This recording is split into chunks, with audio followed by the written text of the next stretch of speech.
What is up, everybody? Today we are going to be going over the common issues of a BMW E36. All that in today's episode. My name is Ryan. This is Project Race Car. Let's get into it.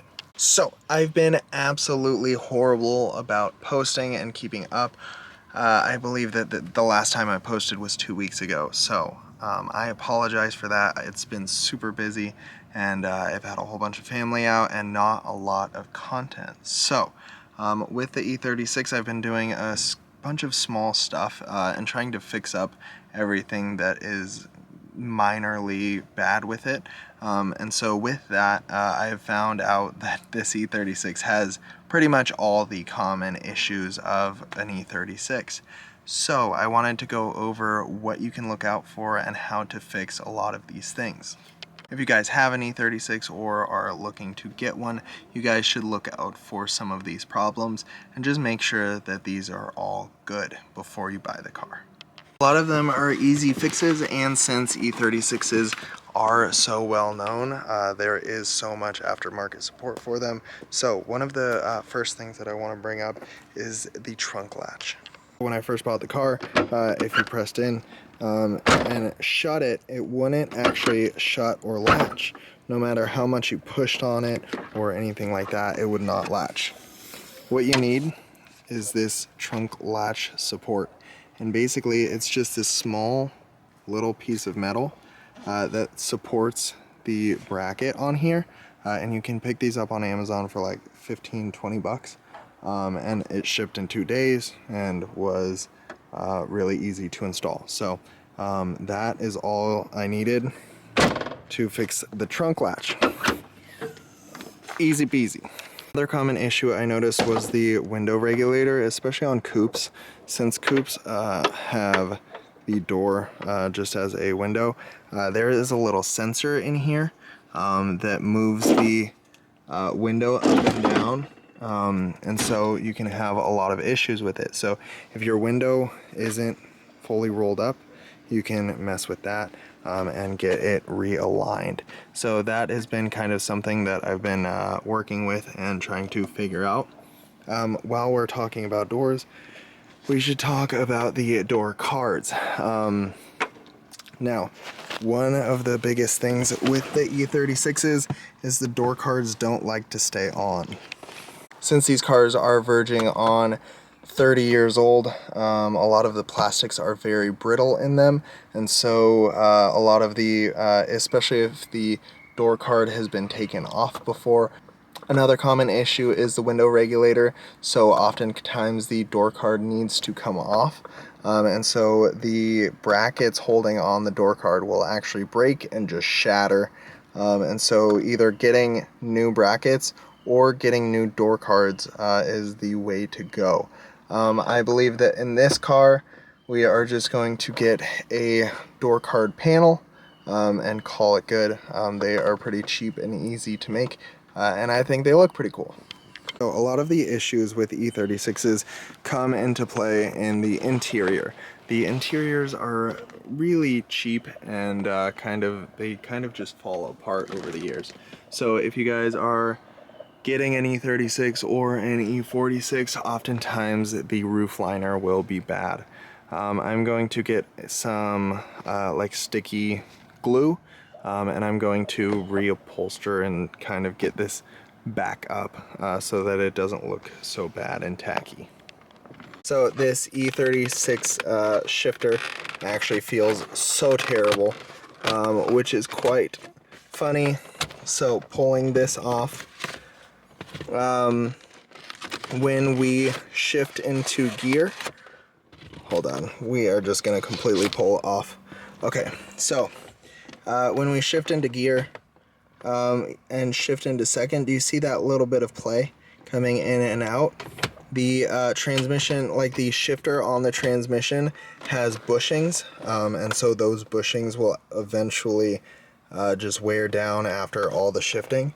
And then it will start grinding gears. So this isn't a very common issue with these cars, where just all the bushings need to be replaced, and one of the main sets is in this shifter. So since E36s do have a lot of aftermarket support, These are sold at Garagistics, these little bushings, and they're only like $36 or something, just really low like that. So it's really easy to fix a lot of these parts. It's more just how frustrating some of these parts are and just what to look out for. A lot of these pieces can be easily replaced, but it's just about figuring out what's wrong and what plastic piece is broken. If you guys do remember, this looked much worse. So I was able to clean the engine bay and kind of just give it a nice wipe down. But in the engine bay, one of the biggest things that you will break will be this coolant reservoir. They are known to just explode. It happened to me on my E36, and you can see that the expansion tank is just made out of plastic and it gets brittle. So these engines are also known to have their oil pump bolt rotate off, and then you'll just lose oil pressure and grenade your engine. So that is probably one of the biggest things with these engines is the oil pump nut. If you guys know about it, then you know, but that is going to be like the biggest catastrophic thing with these engines. So in terms of reliability, getting the expansion tank fixed and making sure that the oil pump nut has the solution on it, you can either tack weld it on, or if you get the actual, there's a specific nut where you can loop it around the actual oil pump, and then you won't have any issues. So one thing that I've noticed about E36s is they do not hold up in the sun very well. The clear coat is almost always peeling on all the E36s that I've seen, and so you can see that even on this one, it was just not garage kept, and it looks really terrible after the age. For whatever reason, the E36s just did not hold up in the sun. But I think that in terms of the engine reliability, E36s are actually really good. Obviously, they're used a lot for motorsport and drifting, and they're and most of them can kind of be turnkey. They are really reliable. It's just that the plastics and everything, trying to keep these cars maintained, is very time consuming. And you just have to order all the little pieces. Final most common issue of the E36s are the owners of the E36s not taking care of them. Not keeping up to date with a lot of the pieces. That's how the guy previous to me was, and he just did not maintain the car or just do proper care with it. And so sometimes just like spending the extra $50 to order new brackets rather than just letting the door card fall off is very much worth it. And I tend to find that a lot of the 90s cars, people don't take care of them and do the extra bit to keep them nice and preserved. I was in high school and had my first BMW. I didn't have the money to fix it as much as I wanted to, and so I did a lot of cheap stuff back in the day. And again, it tends to show over the years for how many people end up doing those cheap fixes rather than just doing it correctly and replacing the full part. Obviously, a lot of these issues are very minor, especially with interiors and sagging things. Obviously, I haven't owned the car for too long, but what I have noticed about this generation and with the Z3, the E46 and the E36s, is that the plastic parts of the interior are just absolutely trashed. And so they don't hold up over the years, and for some reason they just like always end up breaking and just causing a whole lot of issues and making the interior not feel great. Since the last time I saw you guys, I have done the valve cover on this thing, and the engine actually looks incredible. So I will put that clip in here for you guys to watch it, and I'm actually super surprised with how good this engine looks. So whenever you buy a used vehicle, you never know how it's really treated, and with how rough condition this car was, I was a little bit scared to actually open up the engine and see how bad this thing was neglected, and see, you know, if there's hot spots and all that stuff. So you can kind of start to see some of the health of the engine just by taking off the valve cover and doing like the valve cover gasket. Something that simple, you can start to see things. And to my surprise, we are going to pop off this valve cover, and I'm going to show you guys the damage. So you can see just the state that everything else is in, where we just have dust and dirt, and it doesn't look very well taken care of. But I'm going to take this off. Okay, look how freaking clean this thing is. This thing looks beautiful. So when I was doing my inspection, I noticed that the spark plugs actually have some oil in there, and I realized that it was from the bad. You guys can see just how like, yeah, this thing just was not sealing properly. It's really, really stiff, and this thing should be a lot more rubberized. But I was really worried because, you know, there was oil down in the cylinders, and so it was like a little bit smoky and all that stuff. But this thing looks so good in here compared to the K24 that I got that just looks like hell.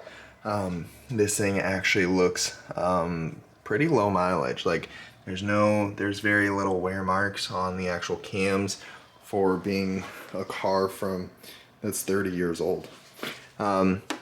You guys can see just how non-moldable this is. It's very, very stiff, and doesn't, all the rubber is messed up. So we are going to put on the new gasket, and we should be good to go. And just to show you guys, that's what we're dealing with. So they should not do that. These are very, very tough. So, and for reference, this is the new gasket. You guys can see just how pliable it is. And then this thing, it's toast. Okay, spark plugs are done and valve cover gasket is done. Let's start this baby up and make sure that this thing actually sounds okay. Hopefully it'll sound better. Out of gear. Oh my god. Dead battery. Jeez. I asked you guys in the last video if you wanted me to flip it and put it into the E30, or if you guys want me to keep the car, and it was kind of 50-50. So I will still be kind of deciding what I want to do with the E36, and if I should just sell it. I might try to put it at a higher thing and see if somebody wants it, and we'll pay the extra $1. That way we can actually get the E30 really going. So I've been kind of back and forth with it, and I've been kind of contemplating all the ideas. I won't be making any final decisions yet, so I'm kind of just playing with the idea of both keeping the E36 or selling it and putting the money into the E30. A precision turbo would be very nice for the E30. If you guys have an opinion, let me know in the comments down below what you guys are thinking, if you guys like the E36 or not. But that is going to end it for today's video, and until next time, my name is Ryan. This is Project Race Car. Have an amazing day. Peace.